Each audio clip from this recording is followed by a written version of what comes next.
What's up, gamers? It's Dartmonkeys going up against Windbreaker here in the lower bracket of North America. And, well, it's going to be a interesting matchup because we're going up against a bunch of Overwatch pros and semi-pros on Windbreaker. Dan, Twist, and Vision are famous names to anyone who came from the Overwatch community. Of course, everyone at Overwatch knows Eskay, Wanted, Flats, and Co. as well. Yeah, of course, and who can forget Finland's gift to esports, U2XTJ7? I mean, that name is written in the history books practically in stone. Speaking of all right, all the Overwatch talent, some of the things that I think are interesting are people swapping roles between, Overwatch and making the jump over to Marvel Rivals. One of those players is Eskay. Since she came over, known as this Lucio player, picked up the Psylocke and has been profoundly good on that character. And as such, that's going to be the first ban that comes out from Windbreaker. Yeah, touch of a target ban there. Eskay's been fairly vocal on social media about how often she's getting target banned. With the Psylocke now and then. A Protect on the Mantis, just keeping that core gameplay loop of damage boosting available here for Windbreaker makes perfect sense to me. A Protect on Star-Lord is interesting here for Dartmonkeys.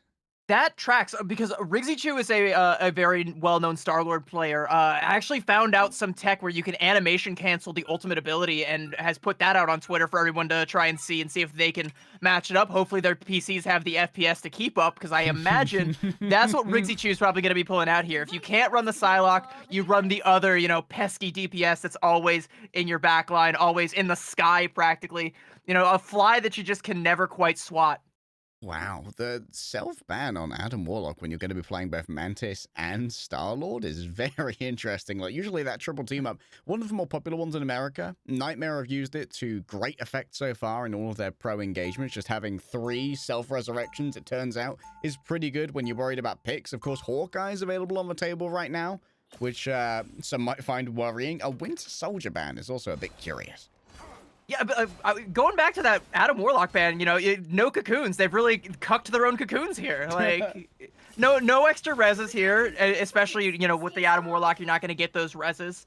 Speaking of reses, it is attacker spawn, so take it with a grain of salt. Windbreaker going to be potentially walking out with the Rocket Raccoon, which is something we do see at least a little bit when you want to get those reses from the BRB, or you just want to have a support character that's very survivable, has those dashes, has the wall climb, can try and survive a potential dive composition, or even just try and pump out a fair bit of healing to try and brute force your way through a point. And looking at the composition they're coming out with, I think brute force might be the name of the game, even as we transition from that Rocket over to Jeff and back over to Mantis. Yeah, just having that bubble for rollout speed. Every second counts when you get to a level like this already. Rigsychu just going to lay down a touch of poke on the outside, just keeping people honest. And Eskay, without the aid of that Psylocke she's known for, is going to be playing the Name War to try and shut down any enemy flankers that might be trying to come in. With Dan Twist trying to mirror that Star-Lord, that might actually just be the name of the game. But she's already in a lot of trouble there from Vision. Oh yeah, Vision's laying down so much damage with this Gamma Beam. Desperately tries to get away, but is hunted down by LinkZr at range with the Lunar Snow projectiles. For now, though, plenty of damage coming out. Still need to dot their I's, check their T's, and move on to a point. It's going to be Flats who does so. They've given away a single tick so far, but moving forward, this should be a successful defense. But Lynx has gone too far. Got carried away, trying to pick up Sakaki, and Mud's just been left alive long enough to re-Hulk themselves. Flats now just going to be tossing in the meat grinder there. That's going to be a pretty swift cap coming out for the first point for Windbreaker. And this Gamma Gang damage, it just puts out so much, especially from the Iron Man. And that's one of those things where it's like, even though you're not going to be seeing it reflected in the ult charge, it's doing enough and drawing enough attention from Dartmonkeys that Dan Twist can just kind of farm up with the Star-Lord from the angles where suddenly nobody is looking, and where you can keep, like you said, munched, constantly hulked up, constantly keeping the team all gammed up, and constantly being a bullet sponge, drawing even more aggression. So Dartmonkeys don't know where to look at any given moment. Eskay's opted to meet the Iron Man here. In the skies, Gamma Gang versus Gamma Gang. But who will turn out to be the Gamma Goons is the question. Munched already, feeling pretty low over there. Eskay leads some early damage, but it's taking so much in her own right. Does get the Snowflake over from Lunar Snow to give plenty of that healing. Wanted pops out their ultimate here just to survive Dan Twist's own ulti themselves, but Sakaki's dragging everyone forward, and Vision so close to that pulse cannon. For now, notes Rigsychu around the outside. The Legendary not getting a huge amount of purchase, and Vision can now lay down the bomb at their leisure. Has to kite away for a moment from Eskay, who managed to re-enter the zone. Trying to play around the back, potentially. Rigsychu noted. The armor overload is ready if only they need it. Eskay seen again, but it's Sakaki hitting that anti-air missile from the Mantis. Everyone's so close together. It's so tempting for Vision, but keeping it in the back pocket is just too valuable. It's going to be Dartmonkey after Dartmonkey who's had enough monkey business. That's actually such a great play from Windbreaker, too, because, you know, it's a support ultimate trade on both sides. It opens up with the, you know, the Mantis ultimate to try and keep Eskay alive. And speaking of Eskay, she is still trying to stay alive, get a little bit of extra touch there. Rigsychu with a kill on Division there. This could be something. Eye of Agamotto blasts soul from body and blasts life from body as well. Many fall, but Gieorge. Gieorge is coming in off a TP, trying to make this happen. DanTwist has to invest the legendary hero to try and just make sure that this is going to be guaranteed. Of course, remember how close those defenders are spawning. Eskay should be back in very short order as well, but in the end, not able to get too much.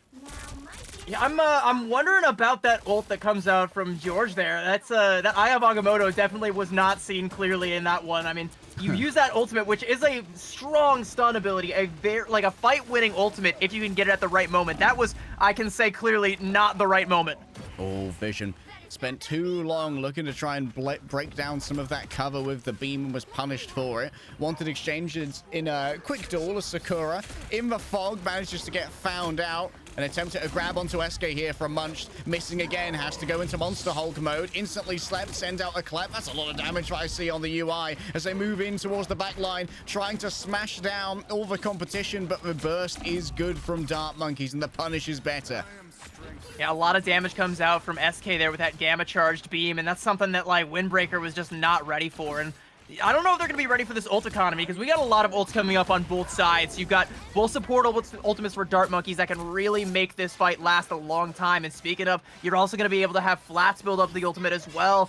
It's going to be a long, drawn-out one here next up, and might just be ended early with one of these Iron Man ultimates. Moving forward at a pace, wanted stunned out, and that means that LinkZr's got to move forward with the fate of both worlds. Maximum pulse directly on top of LinkZr. Eskay now going to start feeling the pressure to try and turn this one around. She's looking for an off angle. Ultimate's available, looking for a grab down. Oh! What an intercept from Munch! Absolutely not. I can hang with the pulse cannon any day of the week, says the Hulk. That was like the juiciest Iron Man ult of all time. Jarvis was ready to clip that one, but Munch says, nah, you bit off more than you can chew, girl. You go back to spawn. Great play there, just leaping right at the Iron Man. Gets the stun there, and Dartmonkeys, I mean, they still have a little bit of staying power with Rigsychu here on the Star-Lord. Can maybe go for a touch, maybe even pop the ultimate, but Windbreaker can mirror it. Oh, DanTwist in the back with the Galactic Hero. Finds Eskay fairly easily. Rigsychu can't hide in the mist for long. And now I'm noting the healers in the back, the strategists. They can't stand up to a tyranny of DanTwist. Just rolling in for a quick clip and an E-wait flats. Turns it around. Hold the phone here for a moment. Gieorge does the Eye of Agamotto. Remember, this doesn't maintain between rounds, so you can always use it if you need. Riggs is returned on the Punisher of all things, and she's laying down so much damage with a shotgun at range. Vision's going to be in trouble, yes, but Sakura manages to reinforce this for about a moment longer. Gieorge holds on to this, and it seems like Dartmonkeys might have a moment of stability. And this Eye of Agamotto is a ticking time bomb, but with a lot of time in the bank for Windbreaker, it's going to have to go off eventually. There's a nice kill there onto DanTwist, and I think Windbreaker are going to realize, all right, it's time to cut our losses. We don't want to keep this one going any longer than we have to. We've lost our biggest threat in the skies. We have to come back when we're back at full strength. But again, this Eye of Agamotto, if Gieorge can actually use it at an opportune moment, then again, it's a fight winner. Going up against this burst healing, an attempt to try and grab the Mantis and stop the ultimate. Indeed, it's successful. Vision's already grabbed two, but damage might already have been done. Gieorge blasts a soul from the body. Yes, Vision found the healing's there somehow. How does Vision stay alive? Unreal. Flats is routed, turned to banner, and turned to dust. And the Panther walks it in with a minute left. I was talking about using that Eye of Agamotto at the right moment. Well, when 3 members of your team are already dead, that's not the right moment, actually. You ask how Vision stays alive because there's no damage. There's no one left alive to put any damage out except for Gieorge, who has to put down the shield in order to do that. And isn't going to be able to stay alive themselves, trying to get that kill confirmed. So the healing comes through, Vision lives, and eventually that ultimate is all for naught. Windbreaker capping with 1:05 in the time bank. And Dartmonkeys, I mean, they seem a little bit caught off guard by this Gamma Gang comp. Sure, they have moments where they're able to competently mirror it, but it feels like Windbreaker are just at least one step ahead. Yeah, Vision's been able to get so much done. Just checking in quickly on our stats here. Yeah, biggest difference maker, certainly Vision. 15 final hits, by the way. 22 and 4. 9k damage. Actually, DanTwist is doing more damage on the Star-Lord somehow, which is mighty impressive. When it comes to securing those knockouts, it's all Vision. And doing all that damage on the Star-Lord door means you're going to have that ultimate ability a lot more. And when you're constantly looking, you know, you have to have your head on a swivel, because that is a literal aimbot ultimate ability that can strike from anywhere in 3 dimensions, possibly even 4. We haven't checked quite yet, but it's such a big threat. And I think right now, DanTwist is getting the better of Rigsychu in that exchange. And that is a major reason why Windbreaker are able to get that headwind. Or sorry, that tailwind. Ah. I got my wins mixed up, sorry. Your wins! Sister, your wins! How did this happen? What is Munch doing right now, Carl? Okay, he's homie's out. All right. I think Sakura might be setting up a bit of a flank damage, potentially. Seems like it was escaped fairly easily by Dartmonkeys, who've now actually moved over onto the Rocket Raccoon instead of a Lunar Snow, which may make healing Eskay in the air a touch harder. Yeah, but it will make this front line very tanky, especially with all the orbs bouncing around this very tight enclosure. This seems to be where Dartmonkeys want to approach from. You can also build up to that Sia really quickly. DanTwist going to fall as well, so a lot less pressure being put out. You can see all the healing coming through for Dartmonkeys. The Rocket already paying dividends, 83% and counting for that ult. Yeah, huge amount of ult charge coming through from both the damage and the healing delivered. And of course, giving that unlimited ammo over to the Punisher as well creates these moments of absolute peril for the Iron Man, where they cannot peek or they will just get lasered down by someone of the aim caliber of Riggsy. And that's, you know, having Riggsy in that tight enclosure and approaching from that tight enclosure where you have the cover from both the Star-Lord and the Iron Man means you're only really susceptible to Vision's splash damage on that approach, and you can heal all that up and then some with the Mantis Rocket backline. One that is very much so going to keep the pressure up when it comes to this Rocket ultimate. Built up so fast, just like we highlighted. You're going to be looking at Sakaki to try and mirror that with a Mantis ultimate on the other side, but that is a trade you will take any day if you're Dartmonkeys. Full Vision core desperately tries to peel away. Eskay may have stayed a touch too long. There is the Mantis ult giving over huge amounts of healing as Rigsychu decides that this space belongs to her and to nobody else. Dual miniguns and a rocket launcher are more than enough to remove Sakura from this zone, and DanTwist is noted inside the building as well. Might be sieged here, but has the ability to get away. Oh, Flats might notice this. I don't think Flats... Oh, Flats has noticed this. Devin's so low as well. Devin is basically 1 HP, and Flats able to hit the shot that's needed to remove them. Yeah, the 1 in Devin's name stands for the HP. Currently, that's going to be changed back to a 0. Flat's also going to pop the ultimate just to continue to be an annoyance way back here. There's going to be that ultimate coming out from Sakaki, but it's not enough to save DanTwist. Oh, that's the Cosmic Yarn Amplifier amplifying the damage. Gieorge lays down the Eye of Agamotto. I don't think it grabs anything in this case as Devin reinforces Windbreaker with the fate of both worlds. And moving forward, this seems to be enough space for Dartmonkeys to try and recontest. Eskay's returning here with the proper ultimate, though. DanTwist popped their ultimate, I believe, instantly got stunned, potentially by Flats. A nuke attempted, a nuke delivered. Sakaki and Devin are gone. Vision backstabbed. From the top rope, manages to grab the Iron Man. That's twice that Munchter's done that now, and what value to be had from a Hulk. Oh man, Munch just really has it out for Eskay in particular. That anti-aerial Hulk just does not want this Iron Man to get any value. Dartmonkey's gonna go ahead and try and pull off a teleport here. Portal coming out, but they don't really have any ultimates to try and make this fight stick right now. Windbreaker can stand their ground. Oh, Vision. Oh, Vision. I don't know if we're going to see any resurrections from that one. The damage is already done. Gieorge desperately tries to flee back through the portal. Not going to work out this time. The portal should close, and this offense should be over. 3 minutes remain. Flats just clapping his hands at the portal saying, please close, please close. I don't want them coming back through. All right, well, we really much so want this to be a one-way street. Dartmonkeys, though, they have a huge ultimate combo. Mantis and Punisher, that's a lot of damage. We saw last time Dartmonkeys had this combination, they all stepped on the gas and put out so much pressure. They need to find the opportunity to do that right now, and you can see right now all the damage coming out onto Riggsy. They don't want to let that happen. Yeah, they want to keep Riggsy under pressure, use up some of those spores from Wanted, and force out that ultimate a touch earlier. For now, oh, hey, Eskay's been caught around the backside, I reckon, possibly 2v1 by Vision and Dan Twist, and now Vision's just free to beam, baby. Still, they're investing. Wanted thinks it's doable. Riggsy agrees, brings out the miniguns, has a good angle. There goes Sakura. GMG not for long as well. And yes, there's enough healing to keep Sakaki in a good position here, but can you do much more than this? Flats returns to Hero Hulk form. Munch still has the Monster Hulk in the back, looking for the mid-air collision onto Eskay, but Eskay plays it well so far. Goes for the maximum pulse, but directly in the line of sight of Vision. She can't get away with that. It feels so bad for Dartmonkeys. Flats gonna go ahead and pop the Hulk ult. This is gonna be a stagger and a half right here. This is a lot Hopefully of ult charge being donated back over to Windbreaker. I honestly don't know if it's gonna be a swap. I think it's just gonna be a lot of time bled out of the bank, and it hurts so bad for Dartmonkeys because they have such a good opening there. You know, they go in, just like I said, with the Mantis and the Punisher combination. They find two and force out the Fate of Both Worlds from Devin. Two people die through it. And then suddenly you have the advantage, but once Sakaki pops that Mantis ult, there is no plan B. Here we go. Galactic Hero from Dan Twist, looking for those squishies.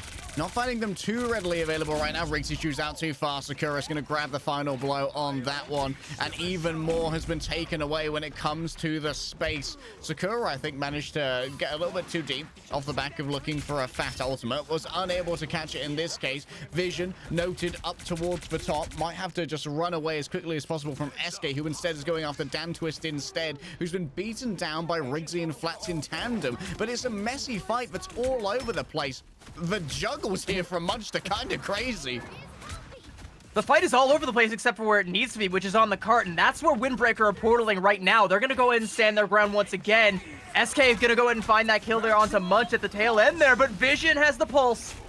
Oh, Vision wasn't able to deliver too much of it. Maybe was distracted by Eskay, who brought out that Gamma Beam. The damage is going to be too much to bear at this moment. Dan Twist has to hide behind the lamp, but a lamp isn't strong enough. The Eye of Agamotto blasts 3 souls from 3 bodies, maybe even 4, and that means Eskay gets a clean up with the Proton Cannon. And Protons, in this case, are stronger than Windbreakers. They're not rated for solar winds. That's such a dangerous gambit to go for that Eye of Agamotto there immediately after the Mantis ult being popped. You are banking on your team having enough damage to burst on through it, and luckily, thanks to Eskay, they do. Flat's gonna keep going with a little bit more pressure here. Dartmonkeys want to keep their foot entirely on the gas. They do not want to let up, and they don't have the time in the bank to. Yeah, they do not have the time. Already for a lower time bank than we see from Windbreaker. So it's do or die for Dartmonkeys in our tournament matchup here, or they're going to be facing down Windbreaker on match point. Dan Twist has actually been caught out for a moment here. Might have gone too deep. Flat's looking to try and find the follow-up, but it means that Vision's been able to fall through the cracks into the midst of the enemy team. Mantis noted, beaten down. Devin's next, and guess what? You can't get through there. Even with the thin lunar snow, it was too much to deal. That's a 3K for Eskay there, and Riggsy has that final judgment. You've got Flats with the ultimate as well. A lot about to come online for Dartmonkeys. A Mantis ultimate as well, one that Sakaki cannot mirror. It's gonna be up to Dan Twist to try and make a huge play on the Star-Lord here, but Dartmonkeys want to stuff them in the spawn. They don't want to give them the opportunity. Looking for these targets. It's good hiding here. Rigsychu survives for a touch longer, but the support ults aren't in a position to help her out. And now it's just all down to a tracking challenge from Eskay. Has the nuke ready to go as well. Looking for Vision. That's a second from Munch. Unreal grabs given over, but Sakura's still fallen over elsewhere. The armor overdrive's not there in time. The maximum pulse was coming, but it ain't delivered before the end of business. Oh my goodness. Munch is crazy, but hey, credit to Dartmonkeys, they got it done.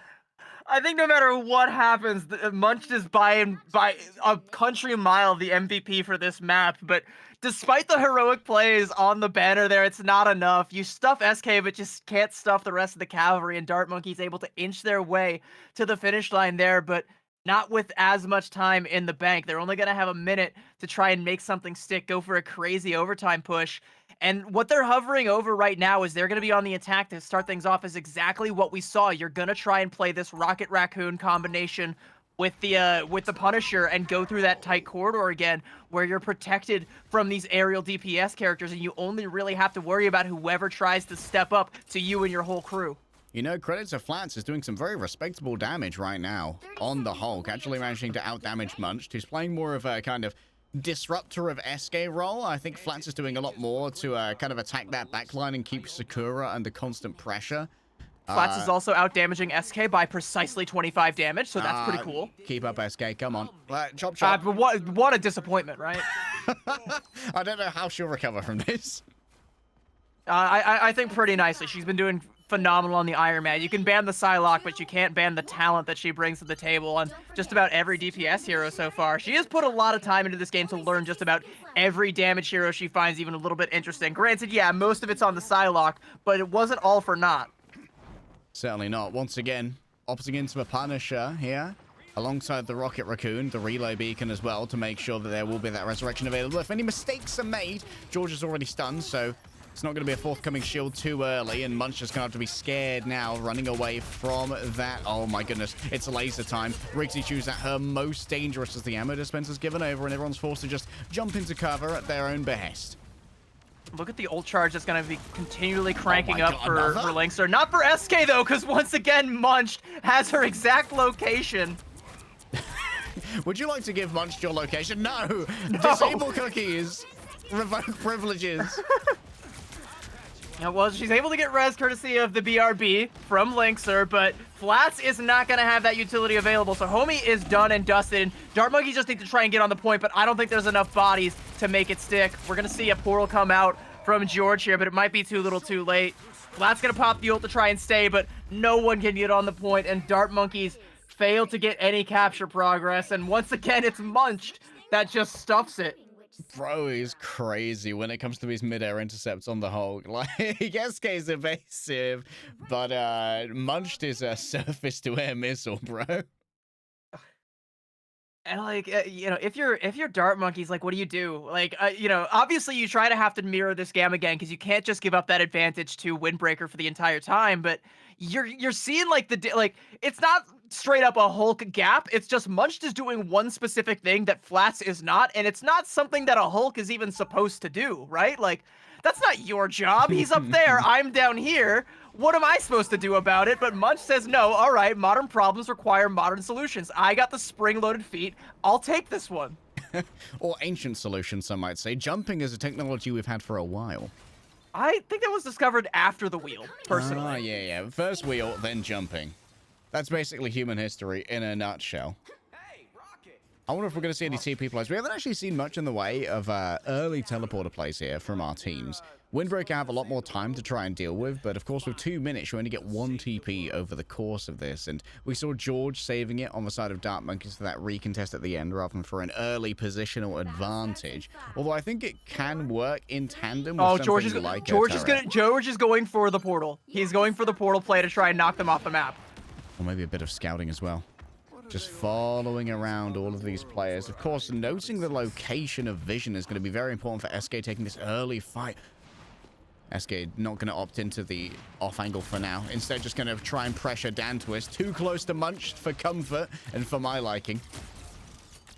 This is a great place for Dartmonkeys to be holding, though, and they successfully negated the portal play that comes out from Sakura, so they can have this high ground for free that overlooks the point. But the problem is, eventually, you're going to have to get your toes on Terra Firma to try and stop them from capping once Windbreaker try to make a play for the point. And right now, they've got Munched going in deep to try and pressure all these high grounders. All right, already down to the small banner form. That's a huge lack of pressure that's now going to be coming out. Gieorge takes out Munched with a big explosion. We don't want to risk him playing around those peripheries again and getting back into Hero Hulk form. And Flats is just claiming so much space right now. Bro is so deep, 72 HP. Back into range of the res beacon, yes, and the healers are there too. So that should be plenty of staying power for Flats.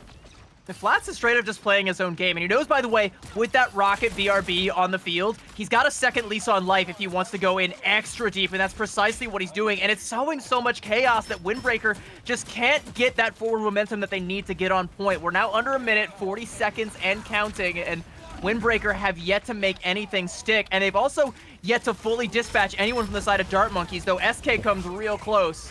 Oh, Riggsy, unlimited ammo, and the C of the Cosmic Yarn Amplifier certainly is feeling amplification right now, waiting for the ultimate ammo to go away before maybe popping the ultimate themselves, but Rigsychu feels like enough's been done. Oh, what just that? Was that an interception on an ultimate there from Eskay again by Bunched? Eskay just not allowed to play the game. She's gonna get the last laugh and get that late kill there onto Munch. With only 5 seconds left, Windbreaker have to pop every utility they have just to get their feet on the point. But is it gonna be enough without their Hulk? Vision sends him a nuke, unable to connect right now, and guess what? The gamma's over as well, and Flats has got his own designs on this point over here, coming in to deal major damage onto a Doctor Strange, grabbing up towards the air, wants Vision, yes, but can't quite match what Munch is bringing to the table. Eskay rezzed up by the BRB, and Munch is going monster mode, but I'm afraid that the monster Munch might be over. Gieorge still has the Eye of Agamotto, if only brave enough to use it. Seems to have missed it. The personal nuke from Eskay. I've had about enough for this guy, and that's going to be a draw earned by Dartmonkeys, as Windbreakers and Dartmonkeys will go 0-0 after our first map. One thing that you missed, but I think I didn't, because I was spectating Eskay as she was putting in a bunch of damage towards the tail end there, was yet another intercept that comes out from Munch, but apparently it was just a simple diversion, all right? You focus all your attention on Eskay, and we'll focus on winning the ground fight, and Dartmonkeys able to do just that, but it's a draw on our first map here. Very evenly matched. You know, we come out with this Gamma Gang from the side of Windbreaker, and it looks real strong on their attack. Dartmonkeys able to scratch and claw and build their way into the fight on their attack, mirroring that same composition, but with a little subtle tweaks. And then on the defense, neither team able to make anything happen. And we're at a stalemate as we go into our next map.